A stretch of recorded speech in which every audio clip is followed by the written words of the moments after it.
Hello my dear NCERT learners, a very good morning to everyone. I hope आपका board का preparation बहुत धमाकेदार चल रहा होगा।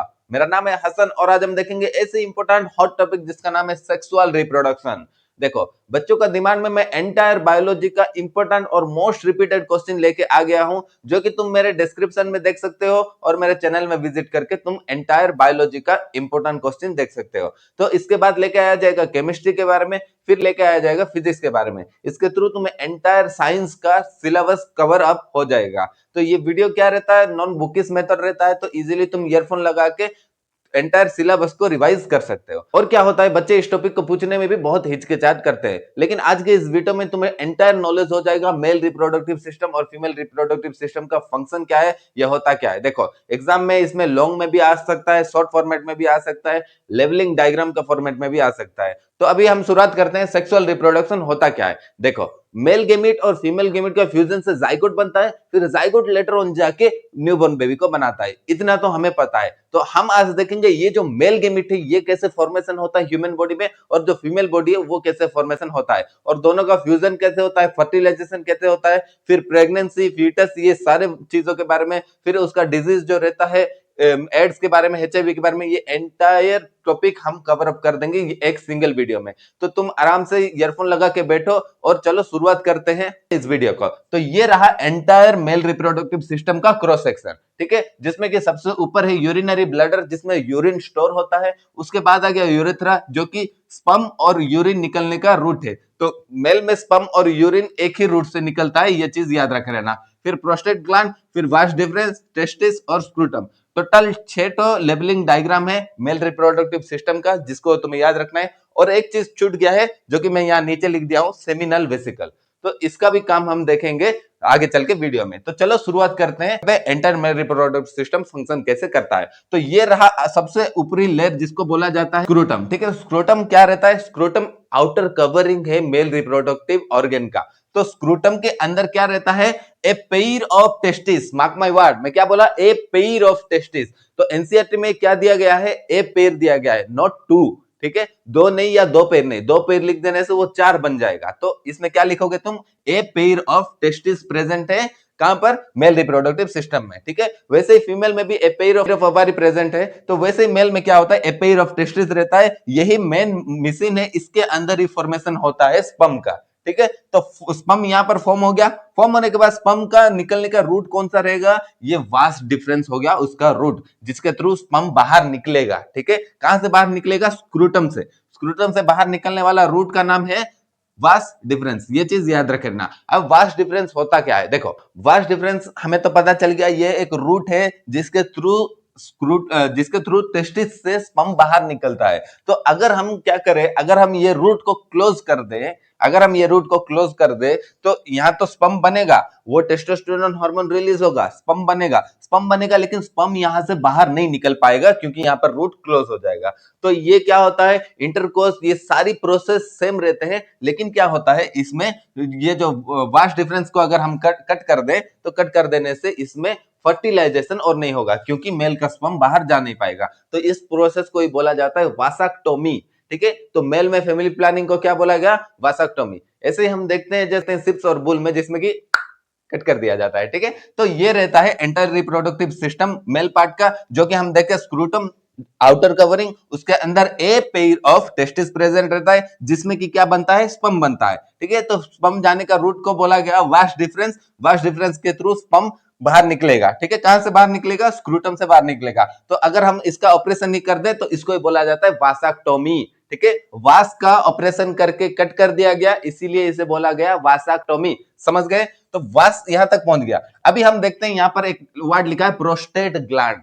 तो ये क्या होता है, देखो ये बहुत इंपॉर्टेंट हिस्सा रहता है मेल सेक्सुअल ऑर्गन का। तो ये क्या करता है, तो ये हो गया यूरिनरी ब्लैडर जिससे कि यूरिन रिलीज होता है, और ये हो गया टेस्टिस जिससे कि स्पर्म रिलीज होता है। मैंने क्या कहा था स्टार्टिंग में कि यूरेथ्रा एक ही रूट है जिसके थ्रू से स्पर्म भी निकलता है और यूरिन भी निकलता है। तो अगर ऐसा हो कि एट ए टाइम में दो चीज बाहर निकल जाए तो प्रॉब्लम कर सकता है मेल को। तो इसीलिए ये जो प्रोस्टेट ग्लैंड क्या रहता है, ये एक ट्रांजैक्शन जोन जैसे काम करता है। जब इधर से निकलेगा हमारा स्पर्म, स्पर्म निकलेगा तो ये क्या कर देगा, ऊपर का रूट को ब्लॉक कर देगा यूरिनरी ब्लैडर को, जिसके थ्रू यूरिन बाहर नहीं निकल पाएगा।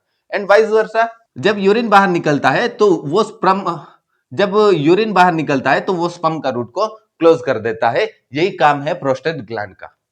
समझ में आ गया प्रोस्टेट ग्लैंड। तो कई सारे बच्चों में देखा जाता है अगर प्रोस्टेट ग्लैंड कमजोर हो तो नाइट फॉल का प्रॉब्लम भी होता है। तो ये सारा चीजें हमारे न्यूट्रिशन और हमारे माइंडसेट के ऊपर डिपेंड करता है। तो लेकिन अक्सर बच्चों में देखा जाता है प्रोस्टेट ग्लैंड का वीक हो जाना, जिसके थ्रू क्या होता है वो ना चाहते हुए भी स्पर्म का बाहर रिलीज हो जाना, ये कई मामलों में देखा जाता है। इसको ही बोला जाता है प्रोस्टेट ग्लैंड का वीक हो जाना। वीक होने से अगर हम न्यूट्रियस फूड खाए और मेडिटेशन और बॉडी को अगर हम रिलैक्स रखें, मेंटली हम रिलैक्स रहे, तो ये सारी चीजें धीरे धीरे नॉर्मल हो जाती है।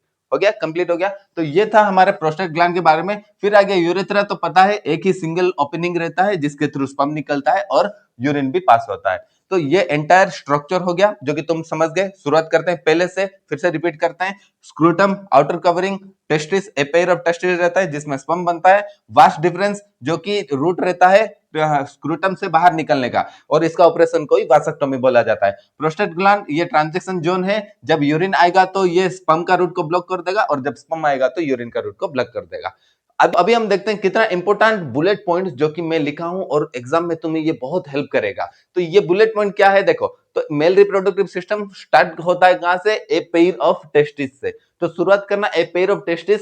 वो टेस्टिस में क्या प्रोड्यूस होता है? It produce testosterone hormone. देखो मेल का जो चार्मनेस रहता है, मेल जो बहुत वक्त तक जवान रहता है, 50 अब 60 70 तक भी मेल का मेलनेस बरकरार रहता है। ये किस वजह से होता है? ये टेस्टोस्टेरोन नाम का हार्मोन की वजह से ये चीज देखा जाता है। लेकिन इसके ऑपोजिट ही फीमेल में क्या होता है? बहुत जल्दी प्रोजेस्टेरोन हार्मोन का डाउन हो जाता है, इसीलिए female as compare to male जल्दी सेक्सुअल एज डाउनफॉल हो जाता है। तो मेल में क्या रिलीज हुआ? टेस्टोस्टेरोन हार्मोन, जो कि रिस्पॉन्सिबल किया स्पर्म फॉर्मेशन के लिए। फिर नेक्स्ट पॉइंट क्या लिखा हूं देखो। Human body temperature is 37 degree Celsius, जो कि हमें पता है, मैं नेक्स्ट क्लास में तुम्हें बताया हुआ था।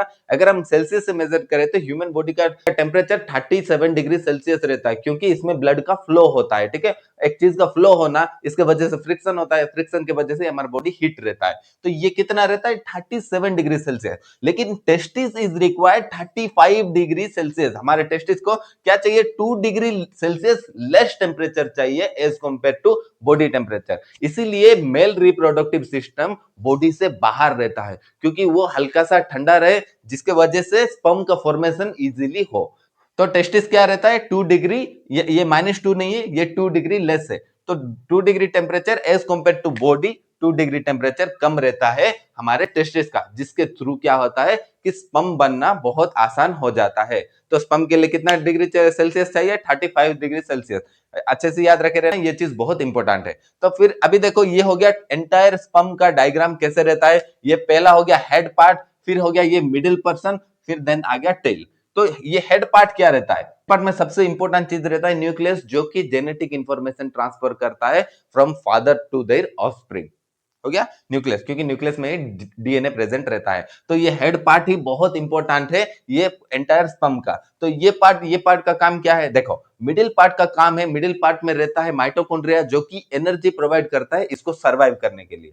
ठीक है, मिडिल पार्ट में रहता है माइटोकॉन्ड्रिया, जो कि एनर्जी सप्लाई करता है। और टेल का काम क्या है? टेल का काम वो स्पर्म को आगे बढ़ाना होता है।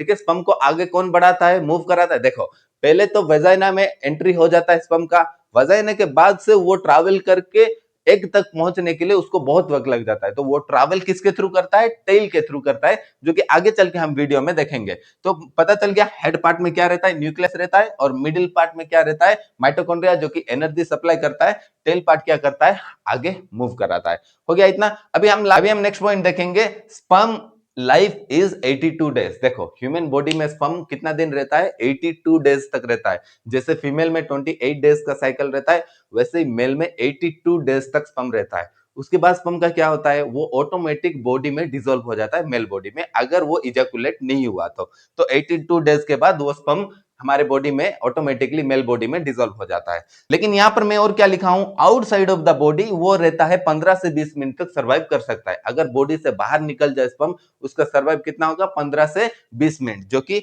हमारा मिडिल पीस उसको हेल्प करेगा सर्वाइव करने के लिए। 15 टू 20 मिनट तक सर्वाइव करता है। और तुम्हें एक डाउट होता रहेगा, अगर मदर बॉडी में जाए तो वो स्पर्म कितना टाइम तक सर्वाइव करेगा? वो स्पर्म ही 3 से 5 दिन तक सर्वाइव करेगा, जिसके थ्रू में फर्टिलाइजेशन होगा, फ्यूजन होकर फिर जाइगोट का फॉर्मेशन होगा।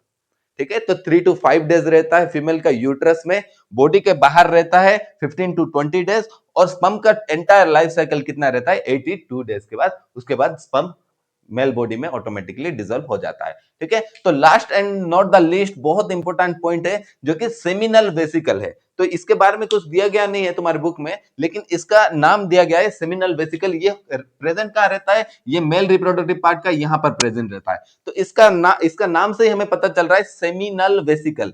ये क्या प्रोड्यूस करता है, सीमन प्रोड्यूस करता है। सीमन क्या रहता है, एक पतला फ्लूइड रहता है जिसके थ्रू में स्पर्म ट्रैवल करता है यूट्रस के अंदर। देखो, एक लिक्विड मीडियम तो चाहिए जिसके थ्रू ट्रैवल करे, तो सीमन अलग रहता है और हमारा स्पर्म अलग रहता है। स्पर्म यहां से निकलता है, निकलने के बाद यहां पर ये रहता है सेमिनल वेसिकल। यही सेमिनल वेसिकल वो फ्लूइड को मिला देता है स्पर्म के साथ, जिसके थ्रू वो यूट्रस में ट्रैवल करने के लिए उसको आसानी हो जाता है।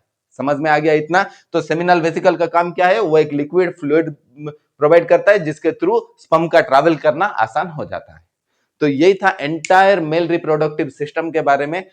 तुम स्टार्टिंग से देख सकते हो, मैं थोड़ा साइड हो जा रहा हूं, तुम स्क्रीनशॉट ले लो। तो ये चीज तुम्हें एग्जाम में बहुत हेल्पफुल करेगा, और ये जो बुलेट पॉइंट है इसके थ्रू तुम्हें इजीली मेमोरेबल हो जाएगा। आई होप ये सारी चीजें तुम्हें समझ में आ गई। तो अभी चलो शुरुआत करते हैं, फीमेल रिप्रोडक्टिव सिस्टम होता क्या है। तो चलो स्टार्ट करते हैं फीमेल रिप्रोडक्टिव सिस्टम के बारे में। तो अक्सर देखा जाता है फीमेल रिप्रोडक्टिव सिस्टम का लेबलिंग डायग्राम बहुत ज्यादा आता है। अभी जो ट्रेंडिंग में चल रहा है सीबीएसई का, वो लेबलिंग डायग्राम बहुत ज्यादा ट्रेंडिंग में है। तो इससे पहले देखा जाता था कि लॉन्ग फॉर्मेट में बहुत ज्यादा CBSE female reproductive system exam में लाता था, लेकिन अभी क्या कर रहा है, अभी डायग्राम बना के उसका लेवलिंग करने के लिए कह रहा है। ठीक है, तो ये सारी चीजें हमें बहुत इंपॉर्टेंट है, तो तुम्हें ये डायग्राम को फोकस करना पड़ेगा। ये है एंटायर फीमेल रिप्रोडक्टिव सिस्टम का क्रॉस सेक्शन। तो ये क्या रहता है, इसको ही बोला जाता है यूट्रस। ठीक है, यूट्रस मतलब इसके अंदर ही बेबी का विकास होता है। ठीक है, तो इसको बोला जाता है यूट्रस। ठीक है, ये क्या है, ये हो गया ओवरी। ओवरी के अंदर ही एग बनता है। जैसे मेल में स्पर्म बना,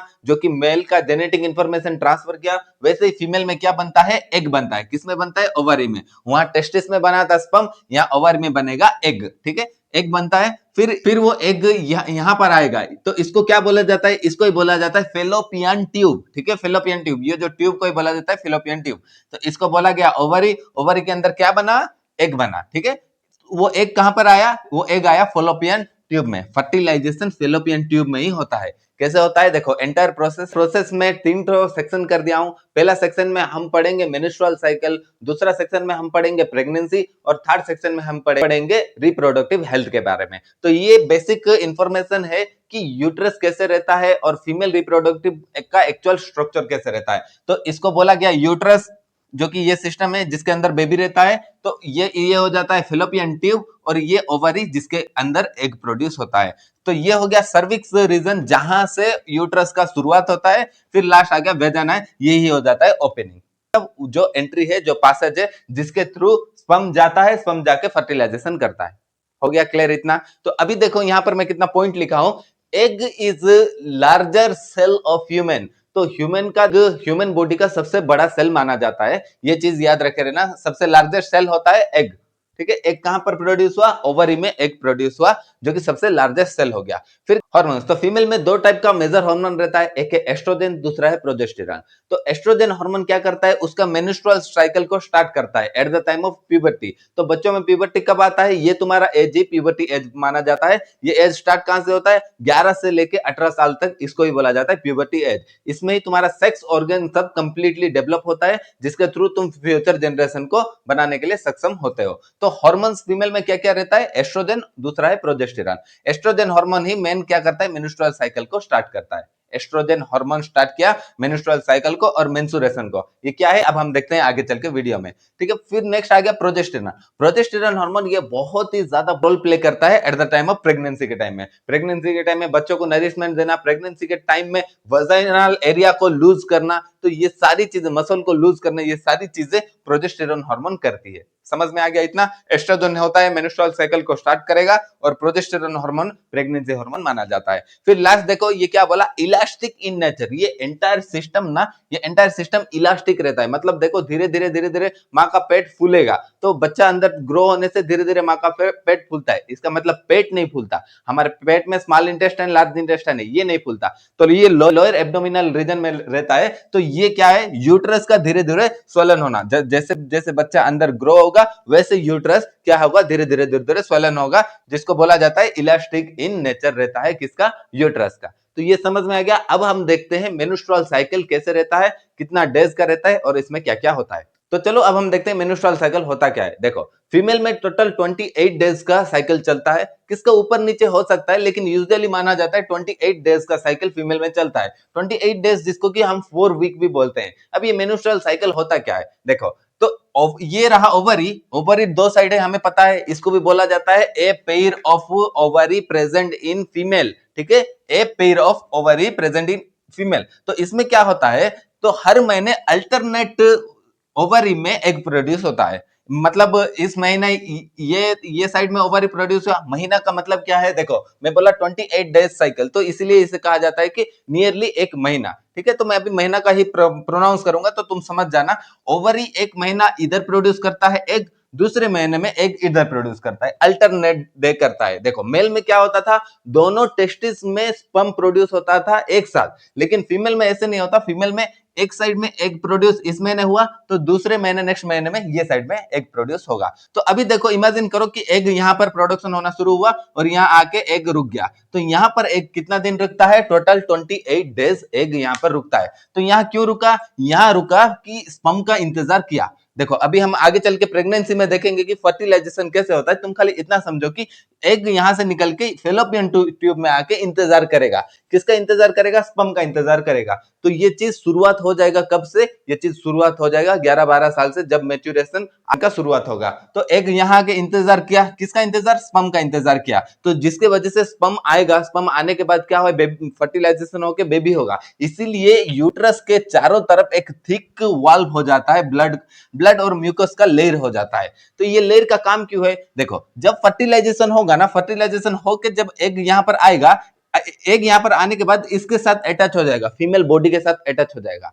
अभी बेबी को खाना चाहिए, तो खाना कैसे लेगा, वो मदर के बॉडी से ही खाना लेगा। कैसे लेगा, फेलोपियन ट्यूब के थ्रू से लेगा। हम प्रेगनेंसी में इसको देखेंगे, अभी आगे चल के वीडियो में देखते हैं। तुम इतना समझो कि ये एग यहां पर आके इंतजार किया, कितना 28 डेज तक इंतजार किया। किसका इंतजार करेगा, स्पर्म का इंतजार करेगा। अगर स्पर्म नहीं आता है तो क्या होगा, ये एग ना, ये एग का लाइफ खत्म हो जाएगा कितना, 28 डेज के बाद। तो लाइफ खत्म हो गया तो ये एग के साथ ये जो ऊपर का जो ब्लड एंड म्यूकस का लेयर रहेगा, इसका भी लाइफ खत्म हो जाएगा। कि इसको भी पता चल जाएगा कि नहीं अभी स्पर्म नहीं आया है, फर्टिलाइजेशन अभी नहीं होगा। तो ये एग धीरे धीरे रिलीज होके यहां से होके बाहर निकल के चला जाएगा। इसको ही बोला जाता है पीरियड्स बोल के और पीरियोडिक साइकिल बोल के।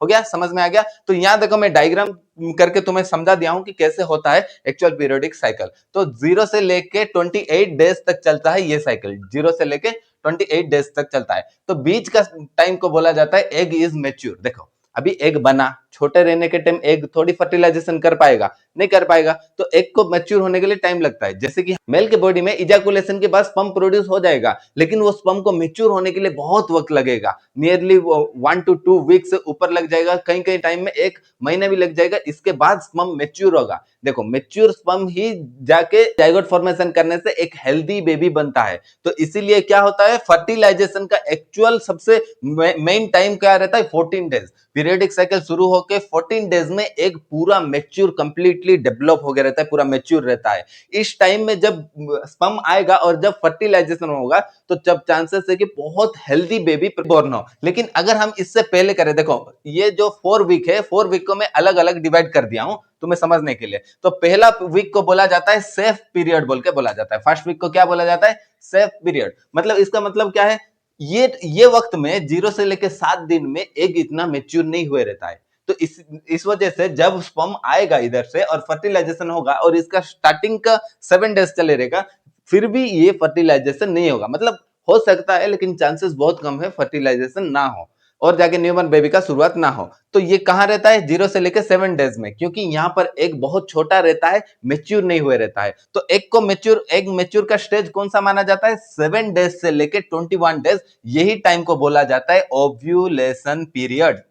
यही वक्त को बोला जाता है ओव्यूलेशन पीरियड, जिस टाइम में कि एग कंप्लीटली मेच्योर रहता है and they can able to fertilize from sperm and produce a zygote, due to that a newborn baby can be produce. ठीक है, समझ में आ गया? तो ये स्टार्टिंग का स्टेज को सेफ पीरियड बोला जाता है। ये वक्त में अगर फर्टिलाइजेशन हुआ तो जाइगोट फॉर्मेशन होने का चांसेस बहुत कम हो जाता है और बेबी एक हेल्दी बेबी होने का चांसेस भी बहुत कम हो जाता है स्टार्टिंग का स्टेज में। और ये एंडिंग का स्टेज को भी सेफ पीरियड बोला जाता है, क्योंकि एज एज होता है 7 डेज से 21 डेज तक की एग कंप्लीट मेच्योर रहता है। इसके बाद धीरे डाउनफॉल शुरू होता है, एग धीरे धीरे बूढ़ा होने लगता है। बूढ़ा होके ये जो 21 डेज से 14 डेज में एग धीरे धीरे डाउनफॉल हो जाता है। तो इस वक्त में भी अगर स्पर्म आया और फर्टिलाइजेशन हुआ तो भी जाइगोट फॉर्मेशन नहीं होगा, फिर न्यूबॉर्न बेबी होने का चांसेस भी बहुत कम हो जाता है। तो सबसे सेफर पीरियड किसको माना जाता है? इसको ही, ये स्टार्टिंग 7 डेज और एंडिंग का 7 डेज को ही सेफ पीरियड माना जाता है।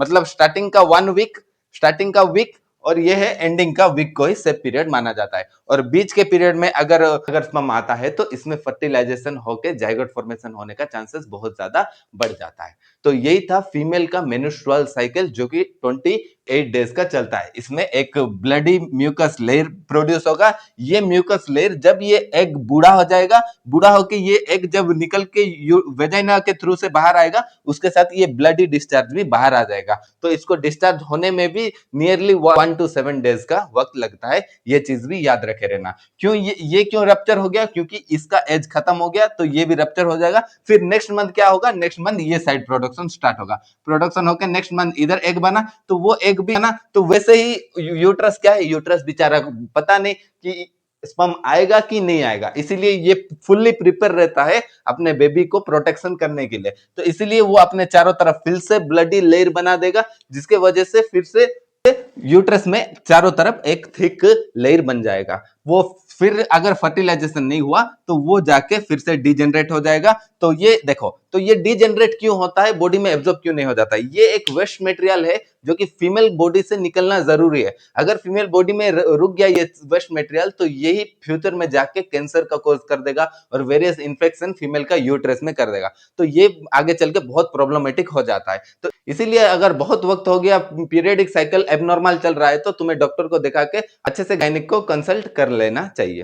हो गया, समझ में आ गया इतना? यही था एंटायर पीरियोडिक साइकिल और मेन्स्ट्रुअल साइकिल के बारे में। 28 डेज का साइकिल जो जिसको 4 वीक बोला जाता है और 14 डेज में एक कंप्लीट मेच्योर हो जाता है। तो अब हम देखते हैं प्रेगनेंसी क्या होता है, फीटस किसे बोला जाता है, एम्ब्रियो किसे बोला जाता है, ये सारी टर्म के बारे में अब हम देखते हैं। ठीक है, तो चलो अब हम प्रेगनेंसी के बारे में देखते हैं और यूट्रस में बच्चा कैसे ग्रो होता है, ये सारी चीजों के बारे में देखते हैं। तो मैंने क्या कहा था कि फीमेल के बॉडी में एक साइड में एक ओवरी में एक प्रोड्यूस होगा एक महीने, फिर अल्टरनेट डेज में और एक साइड प्रोड्यूस होगा। तो ये सही बात है, लेकिन 30 साल के बाद देखा जाता है ऐसे कि जनरली 30 के बाद देखा जाता है कि फीमेल में हार्मोनल डिसबैलेंस होने के वजह से कई कई बार एक से ज्यादा एग प्रोड्यूस हो जाते हैं और कई कई बार दो साइड में एक साथ भी एग प्रोड्यूस हो जाते हैं, जिसके वजह से क्या होता है, अगर वो टाइम में फर्टिलाइजेशन हुआ तो फर्टिलाइजेशन होने की वजह से चांसेस ज्यादा हो जाता है कि वो जुड़वा बच्चों का पैदा होना। ठीक है, तो जुड़वा का कॉन्सेप्ट अलग है, तो हमारे बुक में इतना दिया नहीं है, तो हम ज्यादा डेप्थ नहीं जाएंगे।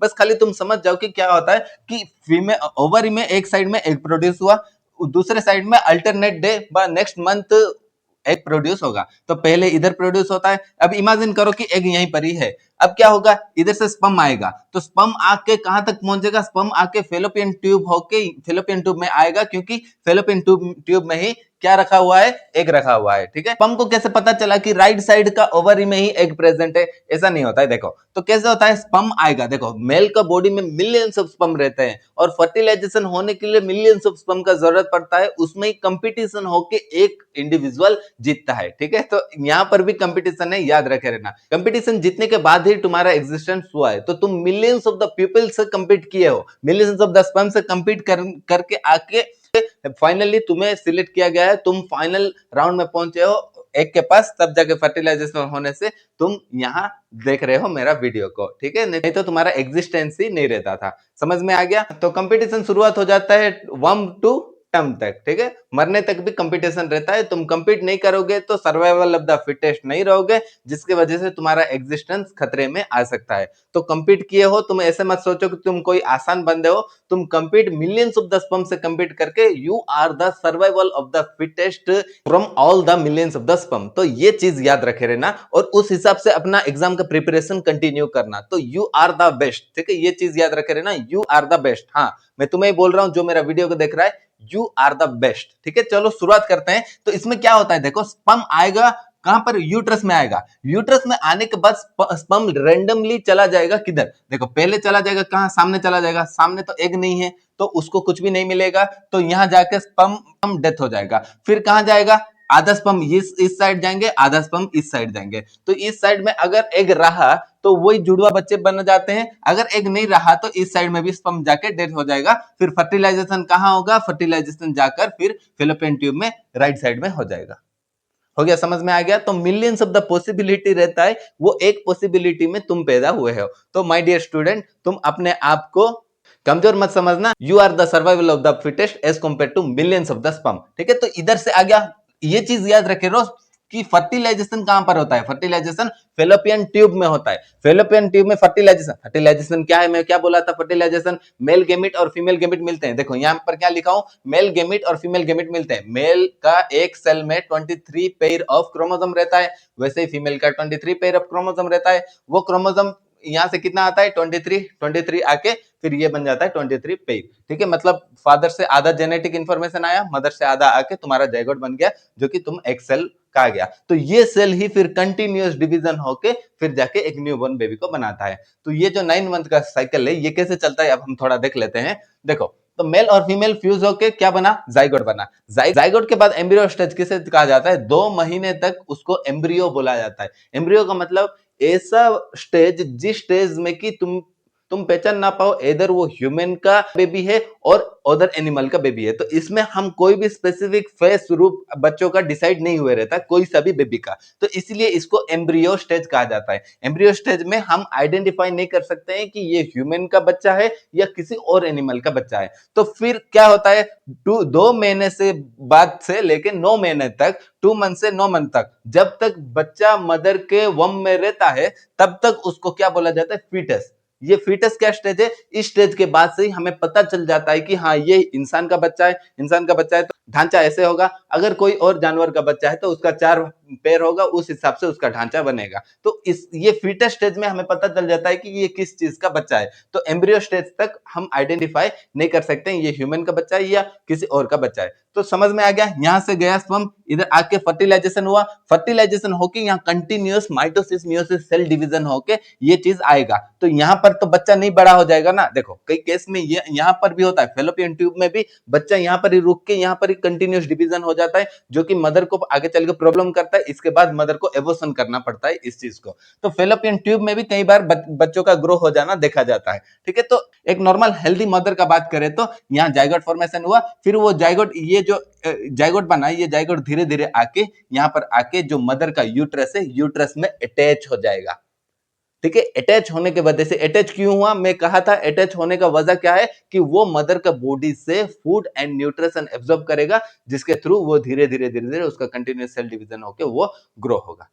हो गया, समझ में आ गया, ग्रो होगा धीरे धीरे। अभी यहाँ पर अटैच हुआ, समझ लो यहाँ पर अटैच हुआ, तो वो अटैच किस चीज से होगा, उसको ही बोला जाता है अम्बिलिकल कोड, ठीक है। अम्बिलिकल कोड से ही अटैच होता है। अम्बिलिकल कोड मतलब हमारा पेट का नाभि, ठीक है। तो नाभि के थ्रू से ही हम पहले खाना खाते थे, नाभि के थ्रू से खाना खाए, धीरे धीरे धीरे धीरे हमारा फेस डिसाइड हुआ, हाथ पैर डिसाइड हुआ इंसान का, तो ये जाके कंप्लीट एक बेबी में कन्वर्ट होता है। तो ये कंटिन्यूअस हम कहां से खाना खाते थे, हम तो वो मुंह से सांस नहीं लेंगे, सांस भी कहां से लेते थे हम, अम्बिलिकल कोड से। अम्बिलिकल कोड से सांस भी लेते थे, अम्बिलिकल कोड से खाना, फूड और न्यूट्रिशन भी सप्लाई होता था बेबी को। तो धीरे धीरे बेबी ग्रो होगा।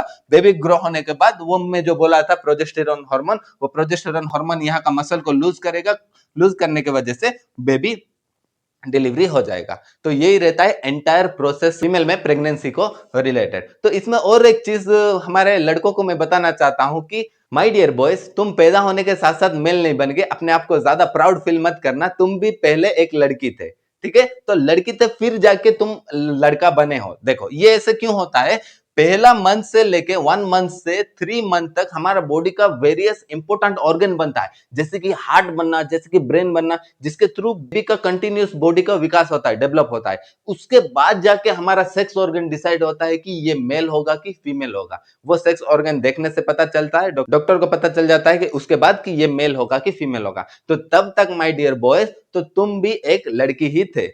तो इसलिए बोला जाता है रेस्पेक्ट वुमेन, क्योंकि शुरुआती दौर में तुम भी एक वुमेन ही थे।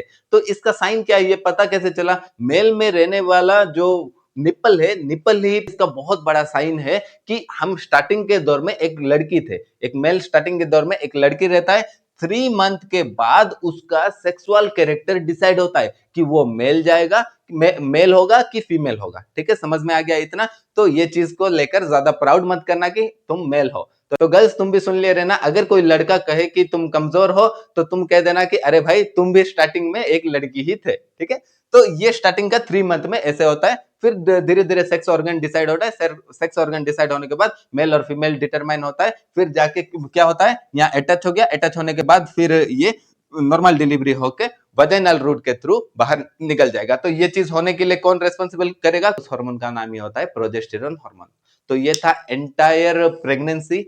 प्रेगनेंसी कैसे होता है हम समझ में आ गए। एक बार क्विक रिवीजन कर देते हैं। इसमें क्या होता है कि पहले हमारा मेंस्ट्रुअल साइकिल के थ्रू एक फॉर्मेशन होगा, 14 डेज में एक मेच्योर होने के बाद स्पर्म आएगा। स्पर्म वेरियस रूट में आता है, तो जिधर एग रहेगा उस साइड का स्पर्म का चांसेस ज्यादा है, वहीं पर ही फर्टिलाइज हो जाएगा। तो यहाँ पर आया, फर्टिलाइजेशन हो गया, जाइगोट फॉर्मेशन हुआ। ये कहां पर हुआ? फेलोपियन ट्यूब में हुआ। तो ये फेलोपियन ट्यूब फिर धीरे धीरे स्क्रॉल डाउन होकर कहां चला जाएगा? फीमेल का यूट्रस में चला जाएगा। यूट्रस में जो थिक वॉल रहेगा, स्मूथ वॉल रहेगा, उस वॉल में अटैच होके वो अपना अम्बिलिकल कोड बनाएगा। अम्बिलिकल कोड बनाने के बाद पहला उसका शुरुआत होगा हार्ट और ब्रेन का, जो कि ह्यूमन बॉडी का सबसे इंपॉर्टेंट पार्ट है, अदर एनिमल का सबसे इंपॉर्टेंट पार्ट है। फिर धीरे धीरे later on sex organ decide होगा। फिर सेक्स ऑर्गन डिसाइड होने के बाद एक बेबी प्रोड्यूस होगा। तो ये स्टेप याद रखे रहना। पहले हो गया जाइगोट। जाइगोट किसे कहा गया? एक सिंगल सेल रहते हैं हम, एक सिंगल सेल रहता है ह्यूमन और अदर एनिमल का।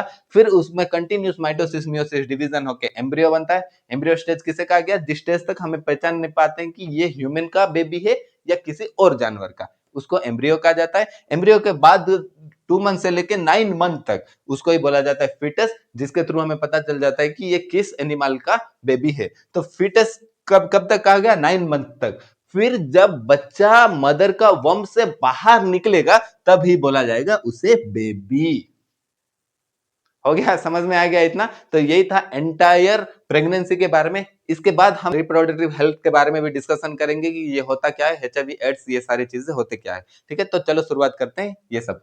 ये तो अब हम देखते हैं रिप्रोडक्टिव हेल्थ के बारे में। तो ये बहुत ही इंपॉर्टेंट पोर्शन हो जाता है कि बच्चों को जानने के लिए कि ये एचआईवी एड्स होता क्या है और ये इन्फेक्शन सब कैसे कॉज होते हैं। देखो, पहला लिखा गया है कि बैक्टीरियल इन्फेक्शन। बैक्टीरियल इन्फेक्शन होने का मेन रीजन है कि अनक्लीन रहना और अनहाइजीनिक रहने की वजह से ये बैक्टीरियल इन्फेक्शन अक्सर देखा जाता है। ठीक है, तो क्लीन रहने से ये सारी चीजें हम प्रिवेंट कर सकते हैं। और वायरल इन्फेक्शन क्या होता है? अगर कोई इन्फेक्टेड पर्सन के साथ इंटरकोर्स हो जाए तो वो इन्फेक्टेड पर्सन ट्रांसमिट कर देगा वायरस, जिसका नाम है एचआईवी और एड्स। तो ये आगे चल के बहुत प्रॉब्लम क्रिएट कर सकता है सेक्सुअल लाइफ को और मेंटल लाइफ को एक पर्सन का। तो ये सारी चीजें हाइजीनिक तौर से हो तो काफी सही रहती है। तो इसको प्रिवेंट करने के लिए सबसे इंपॉर्टेंट चीज क्या है? Protection, use of protection to prevent such unwanted pregnancy, जिसके वजह से हमारा बैक्टीरियल और वायरल इन्फेक्शन भी नहीं होता है और अनवांटेड प्रेगनेंसी से भी बचा जा सकता है। देखो, इंडिया में देखा गया है कि प्रति मिनट में नियरली 50 बच्चे प्रोड्यूस हो जाते हैं इंडिया में। ठीक है, तो तुम आइडिया लगा लो हमारे वीडियो के एंड में कितना न्यू बॉर्न बेबी बर्न हो गए रहेंगे। तो ये सारी चीजों को प्रिवेंट करता है, किया जा सकता है इस तरीके से। तो लास्ट में क्या लिखा गया है? Use of many contraceptive pills. देखो, अगर अनवांटेड प्रेगनेंसी हो जाता है तो कॉन्ट्रासेप्टिव पिल्स भी अवेलेबल है, जिसके थ्रू में हार्मोनल चेंज होने की वजह से बॉडी रिटर्न टू वर्क आ जाता है। फिर से पीरियडिक साइकिल चल के बॉडी फिर से नॉर्मल हो जाता है। लेकिन इसका क्या होता है? They can cause side effect too. तो ये जो सारी चीजें कॉन्ट्रासेप्टिव पिल्स, ये सारी चीजें आगे चल के काफी हद तक प्रॉब्लम क्रिएट कर सकती है। अदर कॉन्ट्रासेप्टिव डिवाइस, और भी कितना सारा कॉन्ट्रासेप्टिव डिवाइस है जिसको यूज करके अनवांटेड प्रेगनेंसी से बचा जा सकता है, जो कि है कॉपर टी और लूप। ये सारी चीजों से भी अनवांटेड प्रेगनेंसी से प्रिवेंट किया जा सकता है, लेकिन ये लॉन्ग टर्म में आगे चल के प्रॉब्लम करेगा मेल और फीमेल बोथ को। तो ये सारी चीजों को अवॉइड करना चाहिए। तो यही था एंटायर ह्यूमन रिप्रोडक्टिव सिस्टम के बारे में, जिसमें हम मेल रिप्रोडक्टिव सिस्टम और फीमेल रिप्रोडक्टिव सिस्टम के बारे में टोटल डिस्कशन कर दिए। एनसीईआरटी में इतना ही है, इससे ज्यादा कुछ भी नहीं है। तो आई होप आपको ये एंटायर वीडियो समझ में आ गया हो और अपने एग्जाम का प्रिपरेशन को अपना 100% देना माय डियर स्टूडेंट्स, जिसके थ्रू तुम्हें और कोई भी रिग्रेट ना रहे कि मैं शायद और कुछ कोशिश कर लेता तो मेरा जो एक्सपेक्टेड मार्क है वो आ जाता। तो मन में कभी भी रिग्रेट मत रखना कुछ चीज को भी लेके, जो चीज मन में आ रहा है, जो चीज इंपॉर्टेंट है वो चीज को कर ले रहना। ठीक है, तो आई होप तुम मेरी बातों को समझ गए होगे। तो मिलते हैं नेक्स्ट वीडियो में, तब तक के लिए बाय बाय।